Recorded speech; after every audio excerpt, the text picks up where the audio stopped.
കുട്ടികളെ ഇന്ന് നമ്മൾ പഠിക്കാൻ പോകുന്നത് മൾട്ടിപ്ലിക്കേഷനെ കുറിച്ചാണ്.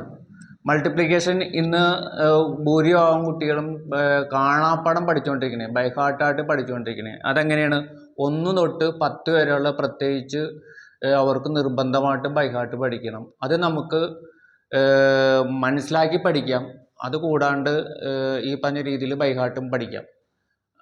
അത് പലപ്പോഴും കുട്ടികൾക്ക് പറ്റാറുണ്ടെന്നുള്ളൊരു സത്യമാണ്. കാരണം അത് അവർക്ക് പെട്ടെന്ന് ചെയ്യാൻ പറ്റുന്നത്. പക്ഷേ 11 തൊട്ട് 20 വരെയുള്ളൊക്കെ മൾട്ടിപ്ലിക്കേഷൻ വരാൻ നേരത്ത്, അതിൻ്റെ ടേബിൾ വരാൻ നേരത്ത് അവർക്ക് ബുദ്ധിമുട്ടാണ്. കാരണം അവർക്ക് ബ്രെയിനിൻ്റെ വർക്ക് അല്ലെങ്കിൽ ബുദ്ധി കൂടുതലായിട്ട് ഉപയോഗിക്കേണ്ടി വരികയും പലപ്പോഴും കണക്ക് ബോറായിട്ട് വരികയും ചെയ്യുന്നൊരു പരമാർത്ഥമുണ്ട്.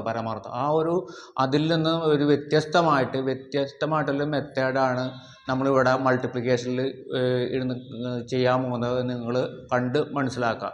ഇപ്പം നമുക്കറിയാം, ഇപ്പോൾ 11 × 11 ഇപ്പം ഇത് ഭൂരിഭാഗം കുട്ടികൾക്ക് അറിയാമായിരിക്കും, ബൈ ഹാർട്ട് പഠിക്കുന്ന കാരണം. 121.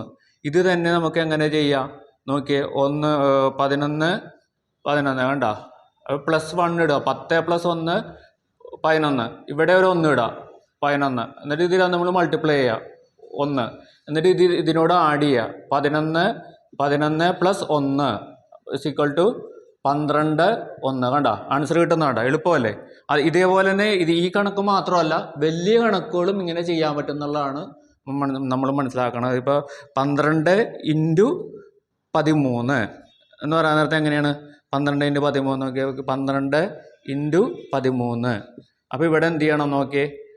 10നോട് 2 കൂട്ടാൻ നേരത്ത് 12, 13-ന് 3 കൂട്ടാൻ നേരത്ത് 13. ഇത് എഴുതി കണ്ട. എന്നിട്ട് എന്ത് ചെയ്യണം? ഈ 2 × 3 എടുക്കണം. 6 എടുക്കുക. 6 ഈ 12നോട് 3 കൂട്ടുക. 12 + 3 കണ്ട. അപ്പോൾ എത്രയും ആൻസർ എത്രയും? 156. ഇനി ഒരു വേറെ കണക്ക് കൂടി നോക്കാം. 14 × 12 നോക്കി. 10നോട് എത്ര കൂട്ടുമ്പോഴാണ് 14 ആവണത്? 4 കൂട്ടുമ്പോൾ. 10നോട് എത്ര കൂട്ടുമ്പോഴാണ് 12 ആവണത്?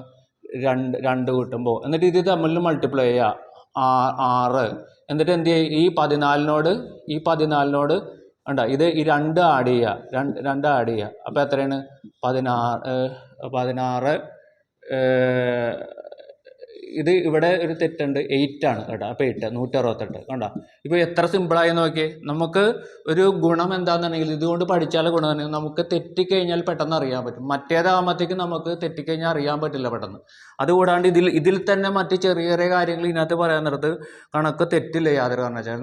നമുക്കെങ്ങനെ, നിങ്ങളെങ്ങനെ ഇപ്പം നിങ്ങളോട് പറയുന്നു, നിങ്ങൾക്ക് ഒരുമാതിരി വലിയ കുട്ടികളാണ്, 2 × 2 എന്ന് പറയുന്നത് നിങ്ങൾക്കറിയാം 4 ആണെന്ന്. അപ്പം ഞാൻ പറയുന്നു ഇല്ല 6 ആണെന്ന് പറഞ്ഞാൽ നിങ്ങൾ സമ്മതിക്കുമോ?